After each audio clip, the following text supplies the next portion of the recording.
How's everybody doing? Sam from CC Cattle Company, Cook's Charitable Cattle Company, and welcome to our making a food truck. So we bought a food truck. It needed a little bit of work, so we're in the process of renovating it, and we're going to get it out in the streets hopefully here in the next few weeks and start bringing food to communities that need it. So welcome to what we're doing. So we're going to put this piece in underneath the counter here where the counter is going to go.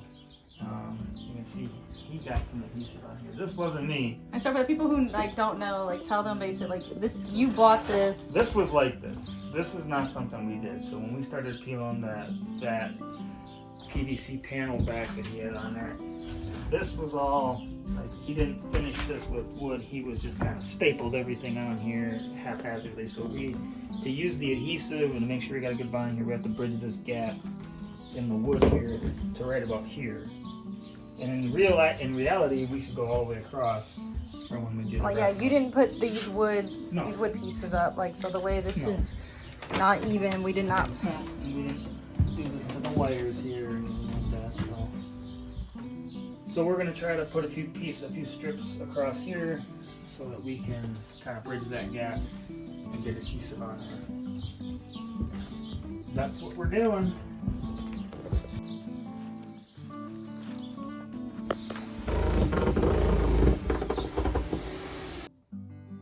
So you can see us here working with the FRP panels. They kind of suck to work with a little bit because they're so flimsy and floppy, but they are the easiest thing and cheapest thing to use as far as the walls in your food truck go. Yeah, you can see me measuring here. I think I measured wrong about 6 times. And there's a nice shot of me struggling with my saw. And cutting, you gotta have glasses on when you're doing this. It gets everywhere. It flings up in your face. It sticks to your skin because you're sweating because it's like 95 degrees. It's in your shirt. I mean, the stuff is just gross. It's everywhere. Use a carbide tip blade here and you'll get a nice smooth cut. We're getting the measurements here again because the height of the trailer is only 6'6". And these sheets come in 8-foot heights. So we had to trim those up a little bit, and I think I mentioned in a different part of the video that we trimmed them down to 2-foot wide sections too, instead of 4-foot, just because it makes it so much easier to handle and to work with. We're doing a little trimming here on a trim piece so that we can get it to slide into place as accurately as possible. And Dino's in the back there supervising. These self-driving screws are really nice. Not always the easiest to go in, but they do work really well once they grip into the metal. You can see here, kind of, maybe a little bit, looks like I know what I'm doing, but please don't be fooled. I'm making a lot of this up as I go. But everything fit together really nice under the window here. I'm really happy about it. You see me rubbing the adhesive in here. I know a lot of videos have suggest using a weighted roller to smush it in there and kind of even it out, but this has worked really well for me. And we're stapling that trim piece up, and the staples are just to hold it into place so that the adhesive can seal, and that's pretty much it. It turned out really nice. Stuff in place.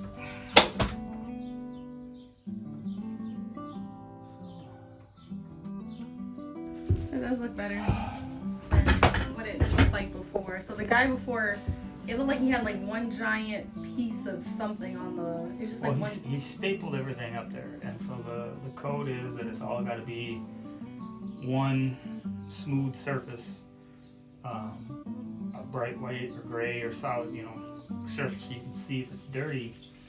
And he had used something a little flimsier than this FRP. It was just this PVC sheeting, very floppy, all over the place. This is no picnic to work with either, but that stuff was really, really not fun to handle. So we decided to put this up, and if you remember the last Tic Tac or a few Tic Tacs ago, I was in here pulling out all the round-headed screws and replacing them with these flat heads here so that we would have a nice flat surface for everything to adhere to, which we now have, and you can see it's very smooth, very nice. So yeah. Okay, so he was using what type of screws? They were like they had a rounded head on them. yeah, they were like raised, so you couldn't lay this down flat. So here, don't worry, I got about 1,000 of them on the ground here. So we took, here's a round-headed screws and these screw tips, these screw heads with this kind of hole on. They always strip, and we just replaced it with a flat head. They're both self-tapping, so they'll go into metal and they'll grip the metal underneath the plywood. But this, as you can see, is going to sink down in and give us a nice smooth surface for gluing. So now this has got to come off. How do you get that off? Oh, I'm just going to take it off. Is it easy? I hope so. You're gonna take it off so you can put the wall behind it? Mm-hmm. Oh, of course. You won't believe he stripped the screw on the top of this.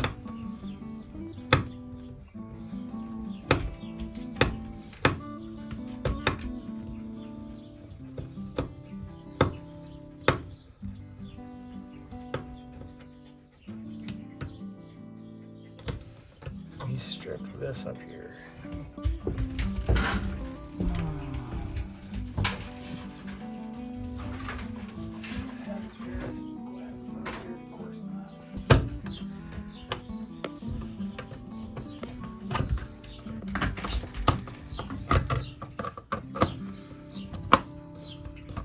So my screwdriver is bent, so it's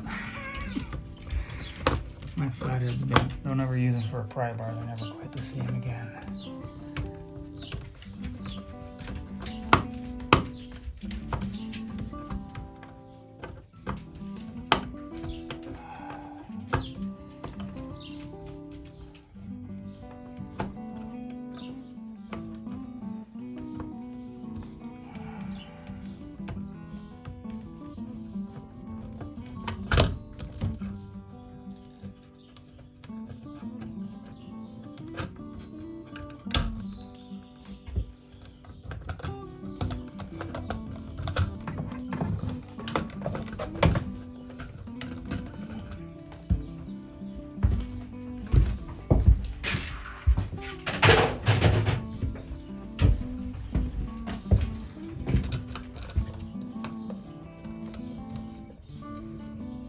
Well, was this part done right at least?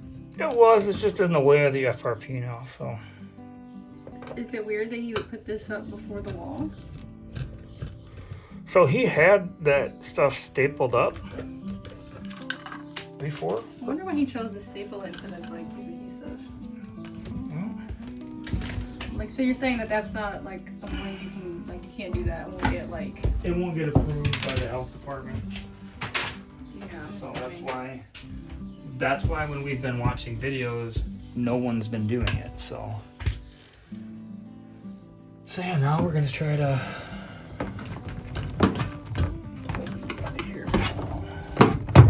This is all gonna get run into conduit tubing, and then put on the outside exterior conduit so it's not exposed to heat.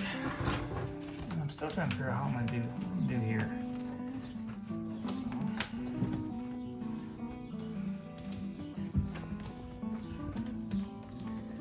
I really don't know what this person was thinking with any of this. You put every connection immediately, like directly on top of each other, so you can't tuck them in there because there's too much. So.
So we're on day 2, and yeah, we're moving along a little bit better. The FRP is going up a lot smoother since we changed tactics on how we're going to hang it up. And we pulled our breaker box off so that we can put this up, and then this will be on top of it then. So we just glued this on. The adhesive is being tricky, so hopefully this sets up here in the next couple minutes and I don't have to sit here and hold it anymore. But that's what we're doing. We're gonna try to finish all the way to the door here tonight and then relax for the night. But it's hot. It's like 93 degrees and inside this trailer. I'm sure it's hotter, so that's what we're doing. But, well, that's about it. Made a few trips to, well, I shouldn't say made a few trips. So the morning started out trying to hang the FRP panels in the 4x8 sheets that they come in. That was almost too much, and the adhesive was getting everywhere. It was not working the way that I wanted it to work. And then some of the pieces cracked, trying to do too much, trying to be too perfectionist on everything. So we had to make an audible. I ended up going to Home Depot and bought some different FRP panels. It was the same panels, just a different place, I guess. I kind of came up with a different tactic where we started using this big guy of liquid nails, heavy duty adhesive. And this stuff is kind of a game changer as far as putting this stuff up. And then I decided to make it easier on myself. I cut the panels in half. So instead of doing 4x8 sheets, I was doing 2x8 sheets. And just, it's gonna have more dividers throughout, but that's fine. It looks professional, looks nice now. So that's what I did today. I got pretty much most of this wall. The end of that wall is gonna be stainless steel, so we're not doing that yet. I gotta do a little piece above the window, but fun day. I'm tired. What do you think was the hardest part about everything you had to do today? That damn FRP adhesive got everywhere. Like it was on the bottom of my boots, it was in my pants, it was in my hair for a little bit, and cleaning it up was a mess. So I'm happy to be done with that stuff. This liquid nails seems to be holding everything, and it holds it like already. It's like it's already like not moving. It's really on there. So I'm happy that we switched to that. Thanks for tuning in. We'll see y'all next time. Have a good day.